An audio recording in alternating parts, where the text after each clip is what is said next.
뉴스 정면 승부. 이동형의 뉴스 정면 승부.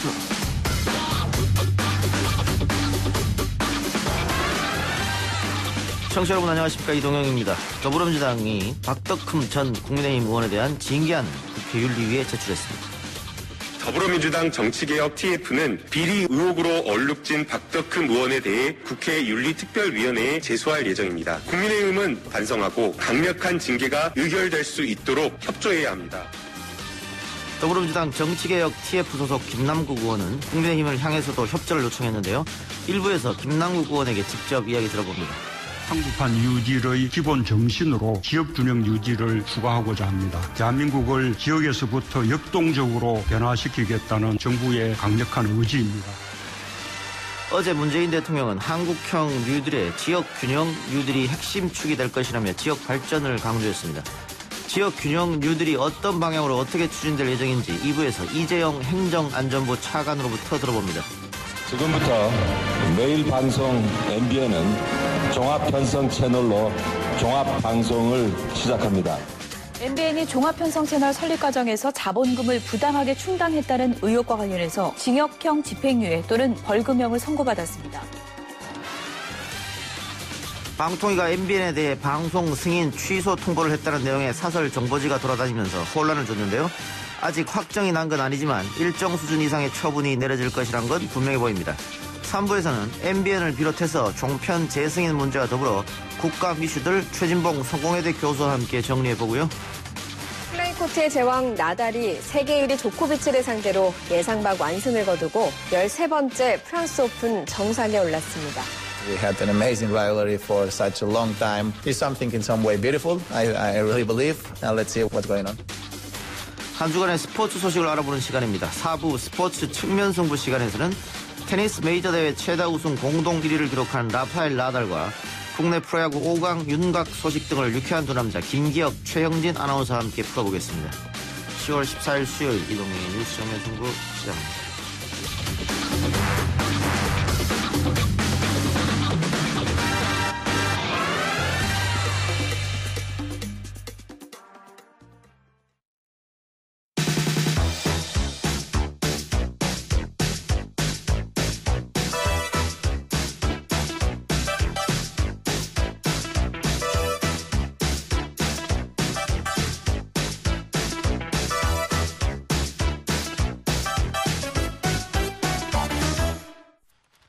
더불어민주당이 박덕흠 전 국민의힘 의원에 대해서 윤리위원회에 징계안을 제출했습니다. 박덕흠 의원은 본인 소유의 건설회사가 피감기관에서 수천억 원대 공사를 수주했다는 의혹과 함께 대한전문건설협회장을 지낼 때 조카와 출신학과 교수의 딸 등을 부정 채용했다는 혐의를 받고 있죠. 오늘 기자회견을 통해 국회 윤리위에 박덕흠 의원을 제소한 김남국 더불어민주당 의원 연결해서 이야기 나눠보겠습니다. 의원님 나와 계십니까? 네, 안녕하세요. 안산 단오늘의 김남국입니다. 박덕흠 의원은 이해충돌 의혹을 받고 국민의힘에서 결국 탈당을 했는데 윤리위에 제소해야겠다라고 판단한 이유가 어디에 있습니까? 네, 우선은 형사처벌 수사 결과를 기다리지 않아도 현재 나오고 있는 여러 비위 사실이 국회의원이 가져야 될 기본적인 어떤 도덕적인 의무나 윤리에 상당히 위배되었다라고 판단을 했습니다. 예. 그래서 이것을 수사 결과를 기다려서 국회가 무엇을 한다라고 하는 것은 국민들에 대한 예의가 아니다. 기본적인 어떤 도리가 아니라고 판단을 했고요. 국회 스스로가 자정 능력을 보여줘야 된다라는 판단 아래 이번에 좀 징계안을 제출하게 되었습니다. 징계가 되면 그 높은 수위의 징계는 어디까지 가는 거예요?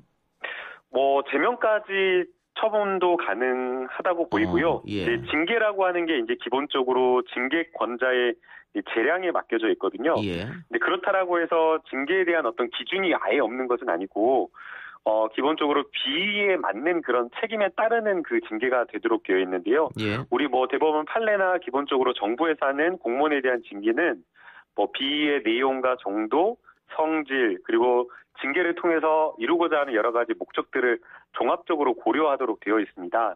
그런데 지금 이 박덕흠 의원에 대한 여러 지금 나오고 있는 비위 사실이나 이런 것들을 보게 되면 예. 단순하게 그냥 도덕적 윤리적 문제를 넘어서 형사처벌로 갈 만한 부패적인 어떤 그런 사안과 맞닿아 있고 그다음에 이 내용이나 이런 것들을 보면 그냥 일시적으로 우발적으로 이렇게 했던 것이 아니라 인식을 본인이 인식을 했는지 안 했는지는 정확하게 따져보기 어렵지만 인식을 했다라고 볼 만한 그러한 여러 가지 정황들이 많이 보입니다. 예. 그래서 이러한 것들에 비춰 보면 만약 그 윤리위에서 이런 것들을 종합해서 판단한다고 보면 저는 제명까지 중징계해야 될 만한 충분한 사안이 된다라고 보입니다. 근데 의원님도 아시겠습니다만 20대 국회에서 국회의원 징계안이 윤리위에 47건이 회부됐었는데 징계안 결국 0건이었습니다. 한 명도 처벌받지 않았거든요. 또 그렇게 되는 거 아닙니까? 네, 저도 이거를 조금 이제 찾아보니까요. 91년도에 이 윤리특위 설치되어가지고 20대 국회까지 예. 윤리위 징계가 딱 한 건밖에 되지가 않았더라고요. 유명무실한 기구 아니냐, 제 식구 감싸는 기구 아니냐 그렇게 들릴 수도 있는데요. 네, 그래서 이 부분에 대해서 저희가 좀 더 고민을 해서 예. 21대 국회에서는 정말 달라진 국회를 좀 보여야 되고 국민들로부터 정치가 신뢰받고 국회가 신뢰받는 모습을 보여야 된다면 바로 이런 것부터 고쳐 나가야 된다라는 생각 아래 저희가 정치개혁 TF에서 이해충돌 방지법 제도적인 어떤 개선을 포함해서 윤리특위가 실제 정말 상설화되어서 정말 제대로 된 역할을 하는 것까지 함께 지금 고민해 보려고 하고 있습니다. 야당의 협조가 필요하지 않겠습니까? 그러려면? 네, 야당도 이 부분에 대해서는 동의할 것으로 보이고요. 실제로 20대 국회 지난해였죠. 지난해에 그 여야 중진 의원들이 일하는 예. 국회법에 이러한 어떤 윤리특위를 실질화해가지고 국회의원들 스스로가 조금 자정하는 노력을 하자라는 그러한 어떤 취지의 예. 기자회견을 했었기 때문에 이 부분에 대해서는 좀 구체화된 안을 가지고 만든다라고 하면 야당에서도 저는 분명히 협조할 거라고 생각이 듭니다. 근데 국민의힘 지도부가 박덕흠 의원 탈당할 때 그냥 탈당만 허가하고 징계와 처벌이 없었단 말이죠. 네. 그런데 이번에는 여기에 이 사안에서는 적극 나서기도 어려워 보이는데요. 이제 그 정치적인 어떤 부담을 덜기 위해서 징계를 하지 않고 자진 탈당하는 형식을 취했던 것으로 보입니다. 예. 그러나 지금 이번에 여러 가지 드러난 문제에서 보면 박덕흠 의원은 본인이 어떤 사적 이익이나 이런 것들을 추구하기 위해서 계속 국토교통위를 선호를 했던 것 같습니다. 예. 이건 제 개인적인 추정인데요. 되게 상임위 국토교통위를 4번이나 이렇게 연임한다는 건 있을 수가 없는데 예. 이것을 국민의힘에서 여러 원내대표들이 이것을 용인했다라고 하는 것은 국민의힘도 정치적인 어떤 책임이 분명히 있다라고 이렇게 볼 수밖에 없는 거고요. 예. 이것은 단순하게 저희 당이 박덕흠 의원에 대해서 윤리 징계안을 의결해가지고 징계하자 이러한 어떤 박덕흠 의원 개인 한 명의 문제로 볼 것이 아니라 예. 국회가 앞으로 정말 이 윤리특위를 정말 제대로 제도화해서 앞으로 이런 어떤 이해 충돌과 관련된 문제가 사전에 발생하지 않도록 제도화하는 게 더욱 필요하기 때문에 계속 국민들의 동의를 얻고 또 야당을 압박해 나갈 생각입니다. 예. 말씀처럼 국회 윤리특별위원회가 지금까지는 유명무실하게 그렇게 운영돼 왔는데 좀 다듬을 필요가 있을 것 같고 또 이해충돌 방지 문제 관해서요.